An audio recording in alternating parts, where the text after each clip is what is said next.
United States of America and to the republic for which it stands, one nation, under God, indivisible, with liberty and justice for all. Mr. Dankert, would you do the roll call, please? Mayor Steen. Present. Councilmember at-Large Anderson. Councilmember Enright. Present. King. Present. Austin. Present. Jordahl. Present. Hagan. Present. Carolyn. Present. We have a quorum, Your Honor. Thank you. Item 1 is a motion for adoption of the agenda. We do have an addition, and we have an addition to our addition, so with that, we need a motion. So moved. Second. All in favor? Aye. Opposed? Item 2 is a motion for approving the minutes from July 18, 2016. Need a motion? So moved. All in favor? Aye. Opposed? Item 3, under recognition and awards. Chief, we have a recognition and award, right? Chief Krieger? Thank you, Mayor, City Council. As you can see from your backup material, I wanted to bring to the Mayor and Council's attention the fine and outstanding work Sergeant Jeff McCormick has been doing for the Austin Police Department for 20-plus years. As you can see from the statistics on this report, we've been keeping them for the last 15 years, and Sergeant McCormick has had 776 DWI arrests over those 15 years. So not only for Austin officers, but as well as Mower County. So that's 50-plus officers. Sergeant McCormick is been handling one out of every 6 DWI arrests for Mower County.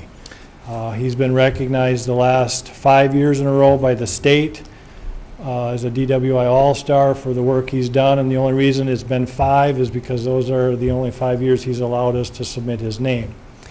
So I'm sure in Sergeant McCormick's career, he has well over 1,000 DWI arrests, and it goes without saying we don't have statistics on how many lives, property damage that he has saved, and the dollar amounts because he's been taking these DWI people off the street. Sergeant McCormick leads by example. He's a true team player for the department, and he's been a sergeant for 9+ years, so he's still maintaining these high numbers, averaging over the last 15 years, 52 DWI arrests a year. So I just wanted to recognize Sergeant McCormick for the fine work he's doing for the Austin Police Department and our community to keep the streets safe here in the city of Austin. Thank you, Jeff.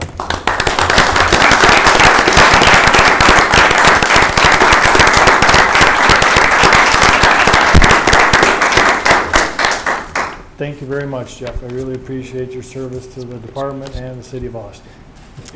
And I know Jeff wants to keep it low key, so we're not going to ask him to say anything unless you want to, Jeff.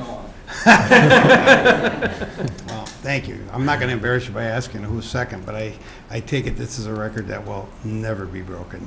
It'll be Not very, here anyway. very difficult. Okay. All right. Well, thank you, Jeff. Nice work. Thanks. All right. I see you brought your proud family with you too, so good. I'm glad they could enjoy this moment with you.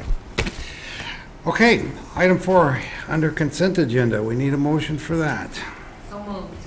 All in favor? Aye. Opposed? Item under petitions and requests. Number 5 is a motion for adopting the 2015 Minnesota Fire Code. Chief, why don't you fill us in on this?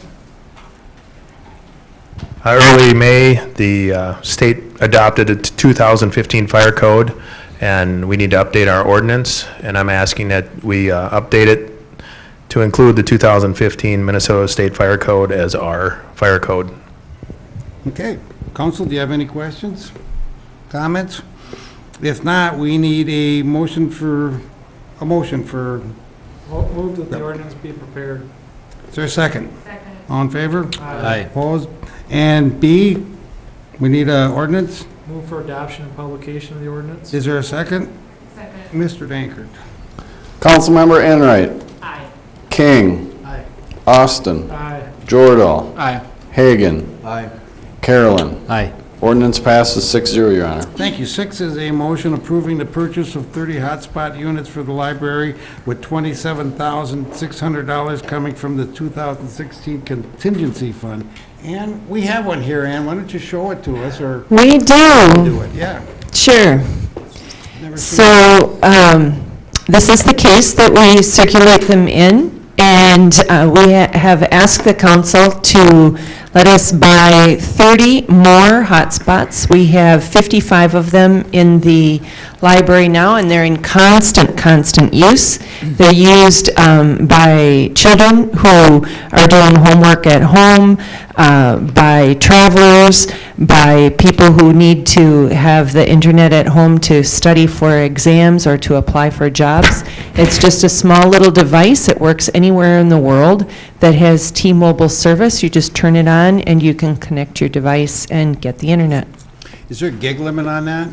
There is not. Well, there is, but it's pretty high. Nobody's reached it. So And how long can they check it out for? you can check these out for 3 weeks, and it's pretty difficult to get your hands on one of them. They're very popular. You can't reserve them either. But now you can. Oh, you We can. just fixed that so that you can reserve one. Most of them are available on a walk-in basis. And if you rent one and your 3 weeks are up, can you re-rent or rent it again right away, or is there a waiting? You cannot. Our goal is to give people temporary internet access. It's not a replacement for home internet access. So if you bring it back in and you want another one, maybe a different item would be available for you that day, but frankly, probably not. Okay. Council, I've been asking all the questions. Do you have any? I just took one on a 2-week vacation there. I did have a hard time getting it. I knew enough to get in there early and try to get it, but it is fabulous. It's, what a nice resource for Austin residents to have. I don't know if more folks are traveling with them than using them locally, but it's nice not to use that much data when you're away. And I had no problem in the desert Southwest getting access all the time.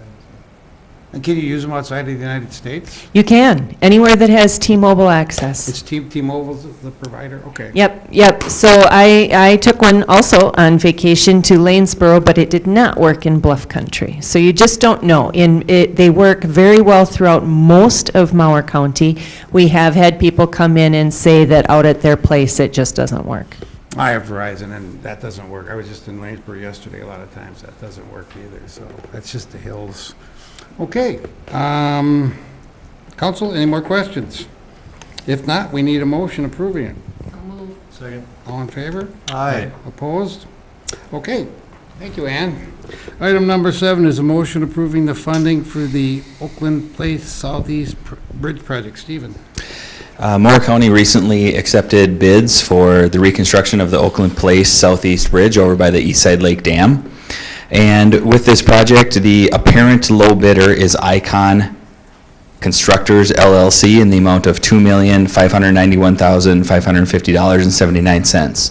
Anytime a bridge reconstruction project like this occurs, there's work outside of the bridge reconstruction that a lot of times would fall toward whether it be the township or the local community. In this case, it's us. There's some work outside of the project.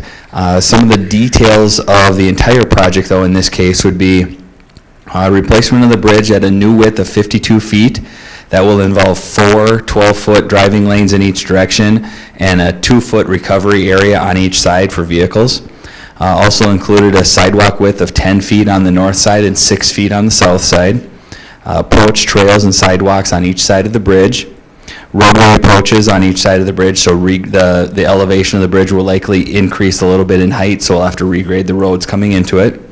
Decorative lighting on the bridge and Cobra head lighting elsewhere. Intersection improvements at the Oakland Place, Oakland Avenue, and 14th Street intersection. We've been talking about that for a few years, trying to narrow that intersection and clean that up a little bit. And then another item is reconstruction of retaining walls between the bridge and the dam. Many of those retaining walls, I believe, are original to the 1930s dam, and now is the time with this type of contractor to redo those walls. Just to give you an idea on the contractor, this would be the same contractor that did our flood walls on North Main Street.